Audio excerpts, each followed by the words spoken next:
Yesus, maka ia wajib hidup sama seperti Kristus telah hidup. Mana amennya lebih kuat? Biarlah kita hidup sebagaimana Tuhan Yesus hidup. Kalau kita bicara bagaimana Tuhan Yesus hidup, bisa tidak berhenti-berhenti satu malam ini kita mendengarkan firman. Tuhan Yesus itu mengasihi, Tuhan Yesus itu penuh kuasa.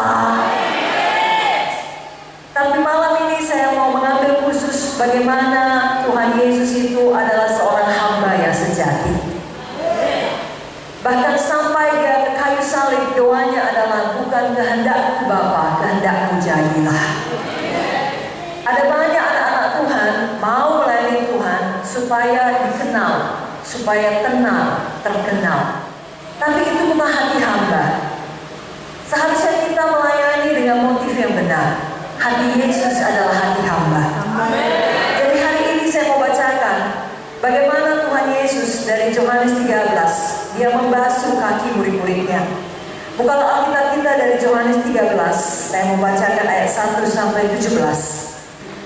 Yesus membasuh kaki murid-muridnya. Sementara itu, sebelum hari raya Paskah mulai, Yesus telah tahu bahwa saatnya sudah tiba untuk beralih dari dunia ini kepada Bapa.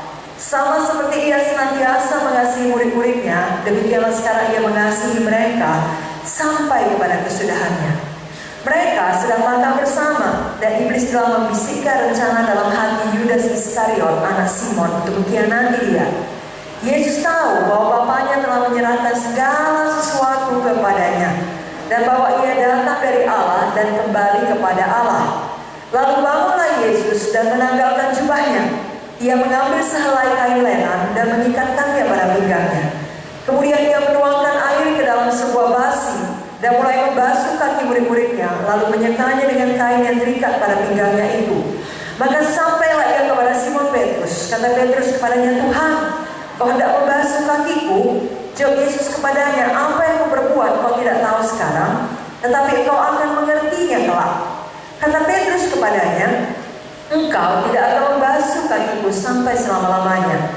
Jawab Yesus, jikalau aku tidak membasuh engkau, kau tidak mendapat bagian dalam aku. Kata Simon Petrus kepadanya, Tuhan, jangan hanya kakiku saja, tapi juga tanganku dan kepalaku. Kata Yesus kepadanya, barang siapa telah mandi, ia tidak usah membasuh diri lagi, selain membasuh kakinya, karena ia sudah bersih seluruhnya. Juga kamu sudah bersih, hanya tidak semua, sebab ia tahu siapa yang akan menyerahkan dia. Karena itu ia berkata, tidak semua kamu bersih. Sesudah ia membasuh kaki mereka, ia mengenakan pakaiannya dan kembali ke tempatnya. Lalu ia berkata kepada mereka, mengertikah kamu apa yang telah kuperbuat kepadamu? Kamu menyebut aku guru dan Tuhan, dan katamu itu tepat, sebab memang akulah guru dan Tuhan. Jadi jikalau aku membasuh kakimu, aku yang adalah Tuhan dan gurumu, maka kamu pun wajib saling membasuh kakimu. Sebab aku telah memberikan suatu teladan kepada kamu, supaya kamu juga berbuat sama seperti yang telah kuperbuat kepadamu. Aku berkata kepadamu, sesungguhnya seorang hamba tidaklah lebih tinggi daripada tuannya, ataupun seorang utusan daripada dia yang mengutusnya. Jikalau kamu tahu semua ini, maka berbahagialah kamu jika kamu melakukannya. Amin. Bapak Ibu Saudara yang terkasih, inilah dia Tuhan Yesus kita. Dia adalah Tuhan segala Tuhan, Raja segala Raja. Tapi demi menyelamatkan kita, dia mau mengambil rupa seorang hamba. Dalam Filipi 2 dikatakan, dia mengosongkan dirinya menjadi seorang manusia, lalu mati di kayu salib demi menebus dosa-dosa kita.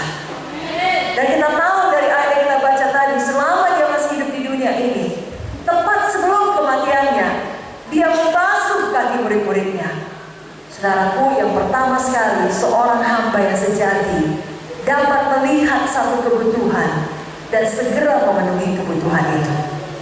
Dari Alkitab yang kita baca barusan, sebenarnya tidak ada dituliskan kalau ada murid-muridnya mengeluhkan keadaan di mana tidak ada orang yang membasuh kaki mereka, seperti ada istiadat yang berlaku pada zaman itu. Karena itu adalah tugas pelayan rendahan, tugas seorang hamba yang paling bawah, yakni untuk membersihkan kaki yang kotor. Itu adalah custom, adat pada waktu itu. Tetapi mereka ya tidak begitu peduli, tidak ada ya sudah. Namun Yesus sebagai hamba sejati dapat melihat adanya kebutuhan itu. Dia dapat melihat kaki murid-muridnya kotor. Dia dapat melihat satu kebutuhan dan dia rela memenuhi kebutuhan itu. Saudaraku, tadi Bunda sudah mengajarkan, marilah kita semua mengambil bagian kita di dalam tubuh Kristus. Bagaimana kita bisa mengambil bagian kita dalam tubuh Kristus? Kita punya hati seorang hamba. Kita dapat melihat ada satu kebutuhan dan kita mau mengerjakannya. Kita rela mengerjakannya.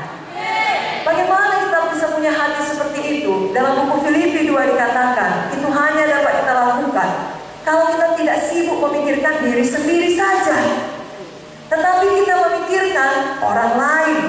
Filipi 2, saya bacakan ayat yang ketiga dan ayat yang keempat. Dengan tidak mencari kepentingan sendiri atau puji-pujian yang sia-sia, sebaliknya hendaklah dengan rendah hati yang seorang menganggap yang lain lebih utama daripada dirinya sendiri. Dan janganlah tiap-tiap orang hanya memperhatikan kepentingannya sendiri, tetapi kepentingan orang lain juga. Pada waktu saudara masuk ke gereja ini, bukan saudara pikirkan aku harusnya disalam, aku harusnya dihormati, aku harusnya disediakan tempat duduk. Tidak, tapi saudara bisa berpikir, siapa yang akan kuberkati? Siapa yang perlu kuramahi? Siapa yang perlu mendapatkan doaku?